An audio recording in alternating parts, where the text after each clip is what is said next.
كبار يعني أجروا الفتاوى كثير، ولكن أنا يعني وجدت ضرورة الفتوى الكامل الشامل على جميع الأمور من دلائل القرآنية والحديثية والفقهية والعقائد بجميع الأمور. وأنا دخلت جميع البراهين والدلائل من كتب الفقه من الحنفي والمالكي والشافعي والحنبلي حتى والشيعي والسلفي من جميع. وأطلقت هذا الفتوى الفتنة الخوارج إلى الإرهابيين في زماننا حتى الآن، يعني هناك جهات عديدة. أنا أدخلت كل البراهين والدلائل في هذا الفتوى التي تشتمل على أكثر من 600 صفحات. وهذا إن شاء الله يعني يبحث يصل بالقرآن ويبحث بالحديث ويبحث بالدلائل الشرعية من الكتب التفاسير والفقه وكذا. هناك ترحيب واسع بهذه الفتوى في الأوساط البريطانية. البعض قد يتساءل هل هل كانت هناك ضغوطات للخروج بهذه الفتوى؟ خروج يعني هل هناك كانت ضغوطات من الحكومة مثلا أو من جمعيات إسلامية للخروج بهذه الفتوى بتحريم وتكفير المتفجرين؟ أنا أظن كلهم إن شاء الله. أنا أعطيت الدلائل من القرآن والحديث والأئمة المتفقين عليه. أنا لا أظن أيهم يخرج من العلماء أو من الأمراء يخرج خلاف هذه الفتوى، لأن في الإسلام ليس لها يعني المكان وليس لها وسعة في أي شكل أن يوافقوا بعمل الإرهاب والترهيب. في رأيكم ما موقف المتفجرين في فلسطين من هذه الفتوى؟ يعني كيف الإسلام أعطى دفاع لكل رجل مسلم وغير مسلم لدفاع أرضهم. الدفاع هذا جائز، الجهاد لدفاعهم، دفاع أنفسهم ودفاع أموالهم ودفاع بيوتهم وأموالهم، هذا جائز بل واجب. ولكن هناك الفرق الفاصل القطعي بين الجهاد الدفاعي وبين العمل الإرهابي. أنا يعني هذا العمل الدلالة هذا العمل الإرهابي وليس العمل الدفاعي. يعني هذه بداية الفتوى. الآن شو هي الخطوة المقبلة؟ إن شاء الله. شو هي الخطوة المقبلة يعني للترويج لهذه الفتوى؟ إن شاء الله بعد هذه الافتتاح وهذا الحفلة إن شاء الله ستكون هكذا الافتتاح في الباكستان، وإذا طبعت يعني الترجمة هذا بلغة إنجليزية ولغة عربية إن شاء الله سنرسل إلى جميع البلاد الإسلامية العربية، وإن شاء الله ستفتح هناك. شكرا وبالتوفيق إن شاء الله. بارك الله. شكرا. بارك. Dr. Qadri, can you just explain why you've issued this fatwa? Bismillah ar-Rahman ar-Rahim. The reason of issuance of this fatwa is very clear. For the last 1 decade or 2 decades, whatever is happening all over the world, particularly the terroristic activities and militancy and violence in various countries, it has brought a very bad name to Islam, unfortunately. I understand that has been done wrongly, but the Western media and the whole world, when they get the image of Islam through terrorists and their militant and violent activities, so they bracket terrorism with Islam and they bracket terrorists with the Muslim Ummah. So I felt a very significant need to clarify the position of Islam.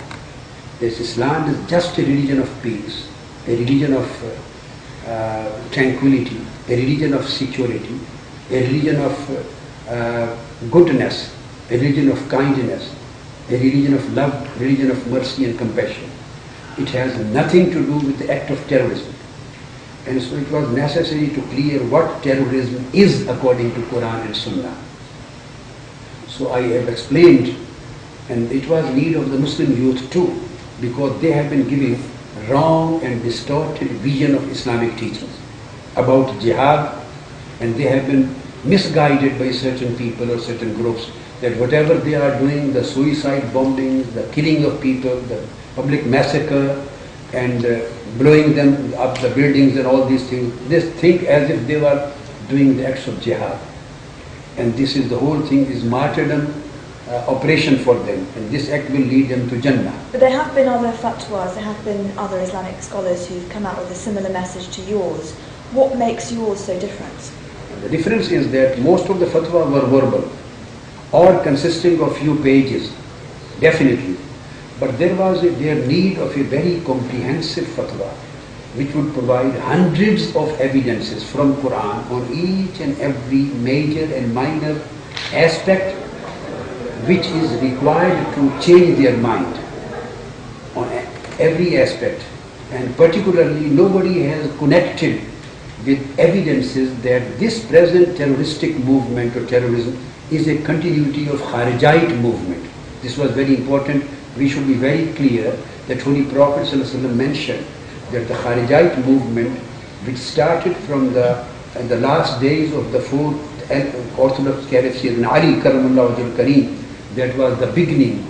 And Holy Prophet said that this Kharijite movement will continue till the appearance of Antichrist, and they will come up and emerge at least more than 20 times in the history. I quoted all books of Hadith here.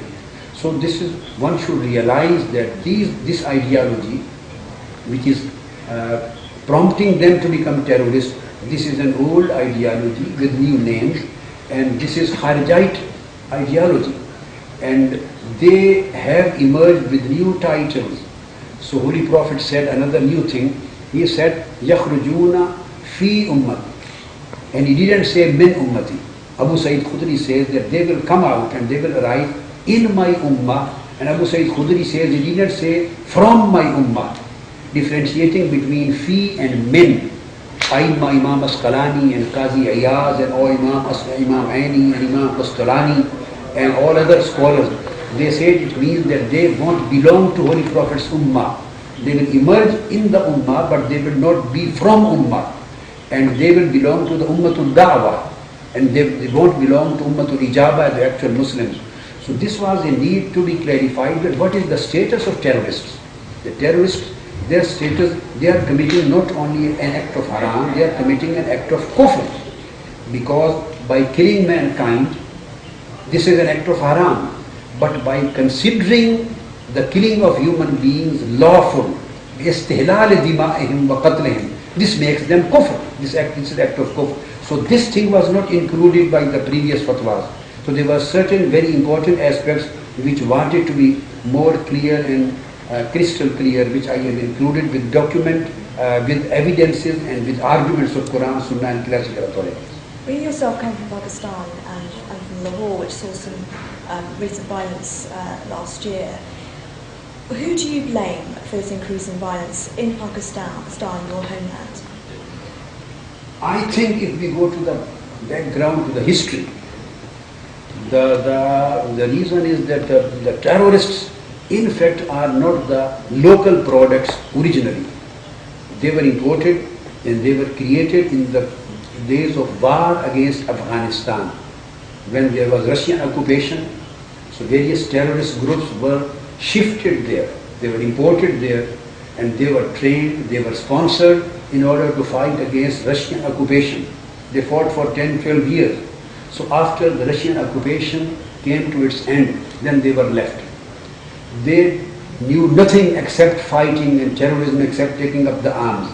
So when nobody took care of them after that, they were not put on the proper track, they were not made the parts of the main social esteem of the society.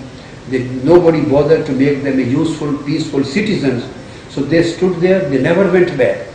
And then till today they became the terrorists. And when the second situation arose, the same people who were used against others, now they started fighting against them with the Pakistan and the Muslims. So they were in fact, not all of them are homegrown terrorists, they are imported terrorists from various parts of the world. And still that's why the Pakistan itself is a target. Pakistan is itself in a big crisis. So not only from Pakistan, they have come from various parts of the world in the name of jihad. So I wanted to clarify what the situation of jihad is. Not a single person or an organization or a group of individuals, they have no Islamic authority to declare jihad. They have no Islamic authority to take up the arms either against the Muslim governments or against other governments. What is your message to people who do take up arms and people who do target civilians? A message for them, this is an act which will take them to hellfire. This is an haram act. This is an act of